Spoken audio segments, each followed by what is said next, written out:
Oh, it is. I can't hear this one hardly at all anymore. I gotta get in to see my ear and my eye doctor, and it's all both our left side. No, she just pulled up the rope. You can clean the garden tomorrow by 9. Oh, dude. Oh, did Mama tell you how you're helping Nanny tomorrow? Here.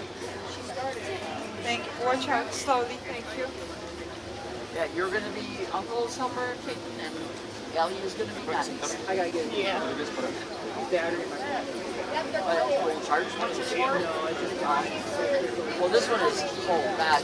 my phone is 4 years old. Now, trillion times different than my phone. Oh my God.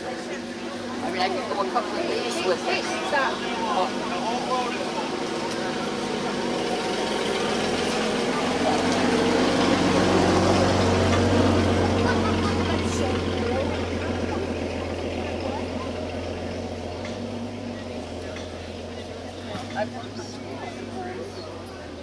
Welcome to the 3 o'clock Woods Battle.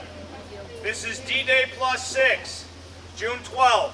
The Americans are trying to move through this wooded area to get to a town called Carentan. These Germans were assigned to keep them from accomplishing that mission. Let's see what happens. Are these real guns? No. So do they have the real guns on that side? The Germans are over Yes. Germans are in the trenches. So who's going to Kind win? of situation. Who do you think's going to win? You get the trenches. Germans are in the trenches. He was in the trenches on the other side.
That very much happened back then.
Sehen Sie etwas da?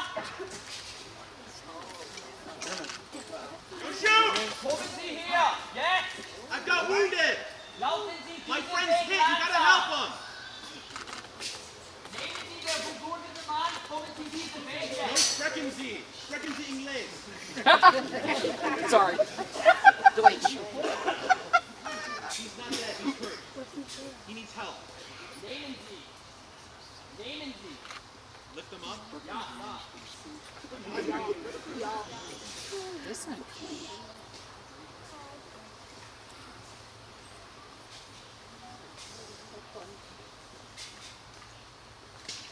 Langsam kommen Sie diesen Weg jetzt!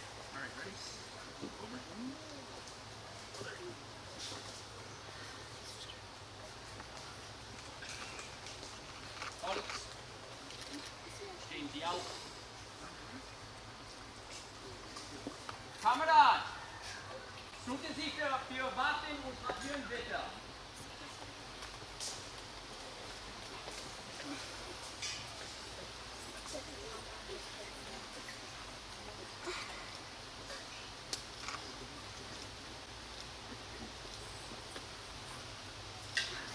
Sind Sie Fallschirmjäger?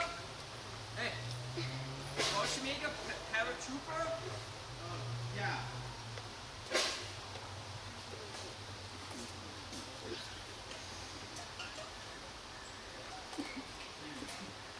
You have a medic.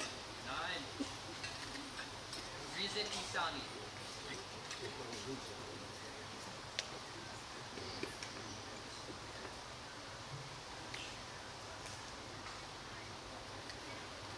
Was ist los mit Ihnen?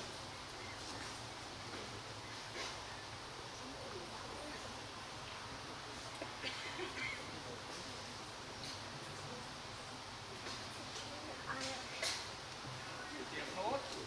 No, he's alive. And I need help. Why are you laughing, Crown? Will you play? Langsam, Ruhe. He'll be dead. My friend's coming back. Sie haben keinen Freund hier. I don't speak English.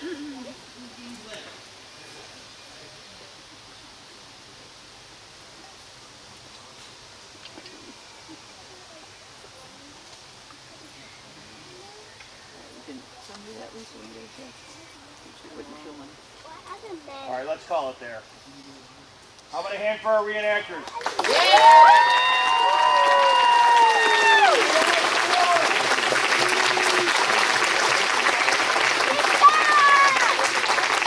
Everybody needs to stay out of the woods.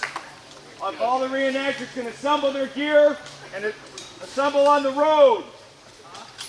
They're going to give you guys a short talk about who they are, what unit they portray, and answer any questions for you. But let them get all their gear together. I don't speak English. Okay, I need to stand up. I can't stand up because I never go away. But, all right. Here comes the police. We're gonna be arrested. Hold on, buddy. Stop, stop, stop. Yes. Okay. Can you back up a little bit so I can get out? Give them a few minutes, guys, and they're going to assemble on the road. Let's go, GIs. Get your gear together. Start Get on the road. Walk. Bring that 1919 up here. Let's walk this way. Hold on. There's going to be 100 people that are going to start hanging out. Kids, when the reenactors are going, the white boys are trying to grab. Not yet. It's going to be a little bit. Fast. Yeah, it sounds like yeah. How about a hand for our reenactors?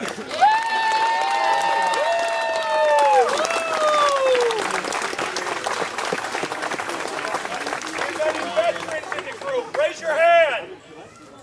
Thank you for your service.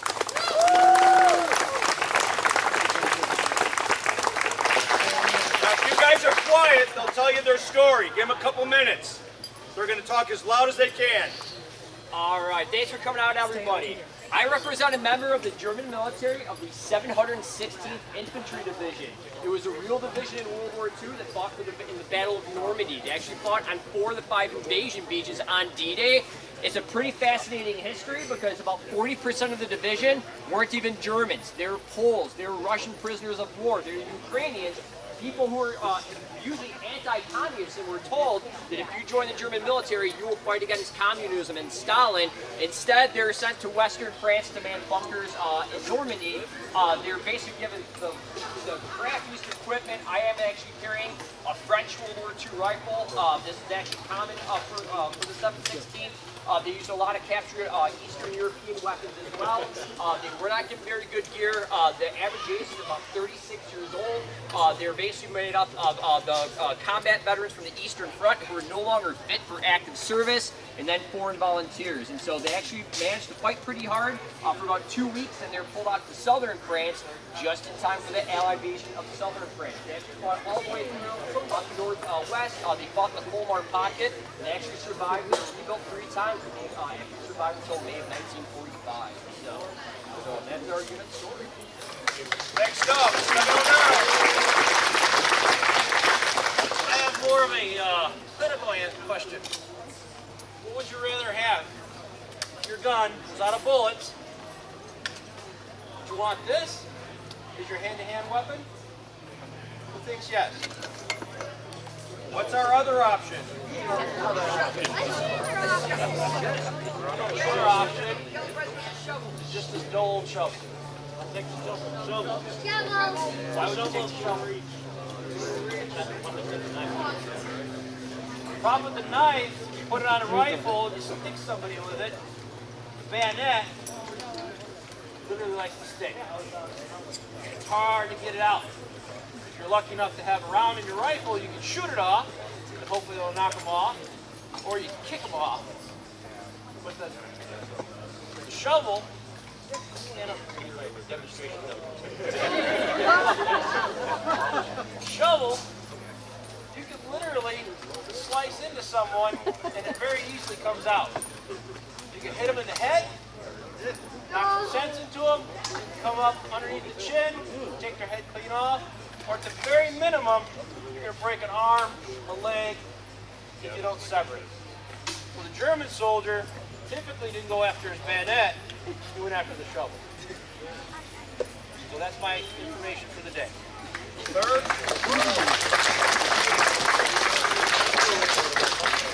I'm going to represent someone from the 3rd Gebirgsjägers, 139th. We're on the German mountain troops. Some of our gear is slightly different than the others. Our cap, shorter brim, higher peak. Also, our boots have about 10 pounds worth of metal studs. Meant for climbing. We've got slits for skis and all that. We never really fought the Allies. We were mostly through Norway, down through Russia. But there's Gebirgsjägers in all theaters except for France. They're in North Africa, Italy, Russia, Norway, Finland, all those fun places. So, thank you. Now the American side. 504 82nd Airborne Devil with baggy pants. Hoorah! They did not fight and they didn't jump on D-Day. They were so depleted they fought in Italy. They did a night jump. They were so depleted, they were 50% casualty rate. The time they got there, they pulled them in England, they had to get replacements. So what they did, they had 37 guys volunteer to be pathfinders. And they jumped first. They had little flashlights, little laser beams they call them, whatever. Planes came over, they rode the drop zone. All 37 made it back. And then they went off in Operation Market Garden. They ended up fighting through into Germany. And they were pretty tough guys. So. What kind of rifle is that? M1. I didn't hear if you told me that already. What kind of rifle is this? M1. Can you imagine jumping with this thing? No. Yeah. Imagine this thing being right here, you're coming down.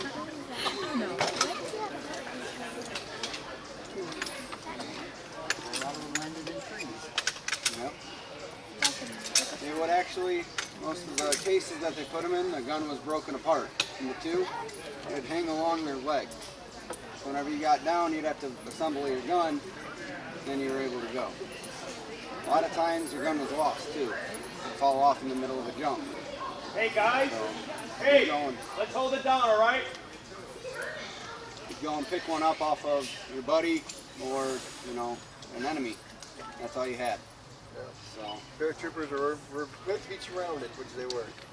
everything that you jumped with was everything that you could have for over 30 days.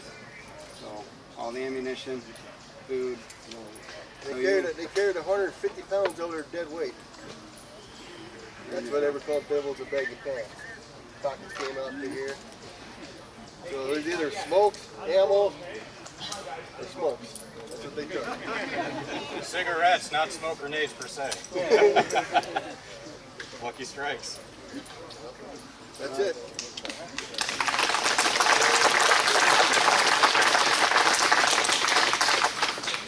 So I'm going to take over talking about the other major American airborne unit that participated in the Normandy operations. We're 502nd Airborne. With the 101st Airborne Division, we jumped into Normandy, we jumped into Market Garden, in Holland, participated in the Bulge, then went into southern Germany after that. On Normandy, we were just one of the many groups that did the night jumps, helped secure strategic positions, bridges, major crossroads, villages, stuff to prevent the Germans from going onto the beaches, smashing the boys that just landed and knocking them back out to sea. I carry a couple of different tools of our trade from the M1 Garand, a couple of great showings from our good saint, John Moses Browning. I'm going to start with the BAR. This is my personal tool of choice. Right now, if I put a loaded mag in it, it's going to be about 16 pounds. This was a fully automatic machine gun, squad level for the Americans. Airborne really didn't have a lot of them during the jumps. For our representation of the push and the Carentan, this is a few days after the jumps, and we knew we needed some more firepower to go after a village. So guys would have scrounged these up from like our glider troops or wherever they could find stuff like that. It fought World War II, at the very tail end of World War I, in a little different configuration. In the Korea and the Vietnam with some of our foreign allies. Give you a representation of what the magazine looks like, 20 round mag. Again, squad level, this was a lot for one dude to carry around for a year. Trust me, after 30 minutes, I'm ready to hand it off to somebody else. But we're going to move on. Just like that. Just like that. Move on to something twice as heavy. The Browning 1919, also 30-06. This would be a belt-fed weapon. This would be carried by a 2- or 3-man team. For paratroopers specifically, on D-Day, they would not have jumped holding this. These were dropped in separate weapon drops. Of course, these are just plastic blanks, but give you an idea, belt-fed go into it. With the tripod, gun, loaded, that's about 30 pounds. But the gun would be carried separate of the tripod. Like I said, 2- to 3-man team. Wow. Third man might be an ammo bearer. Again, this fought mostly all the way through World War II, Korea, Vietnam. Some good tools of the trade for the Americans. Any questions? Well, I just wanted to say my dad was 101st Airborne. Oh. Thank you for your service. Thank you for your service. Thank you. That's why you guys are special to me. That concludes the 3 o'clock Woods battle. Thank you very much for coming. Was there a question? What's your question? I was just going to ask, so how many extra bags do you carry with the BAR? He carries 12. How much would that weigh? A lot. 30 Yeah, I mean, pounds? you probably got another 30 pounds. Yeah. And then there would be other gunners that carried 12 apiece on them. Because Yep. every time you shoot the weapon, you got to fill that magazine. As opposed to this, the ammo comes in the box, already linked or ready to go. And But the Browning, this Browning, and the M1, most of them carry, all use the same ammunition. So they were able to mix and match into the various weapons. And final thing, I want to add a disclaimer, because if you were watching me, you definitely saw it. These weapons don't function well with blanks. The changing of mags, the jammings, that does not represent how they were in real life in combat. These were amazingly designed and reliable weapons that served our GIs well. Just now they're old, they don't like being converted to semi-auto, and they really don't like firing blanks. So I just want to put that disclaimer out there. Yeah, our MT-34 as well. Yeah. All right, now we're done. Now we're done. Thank you. Thank you for coming. Yeah, okay, kids, go ahead.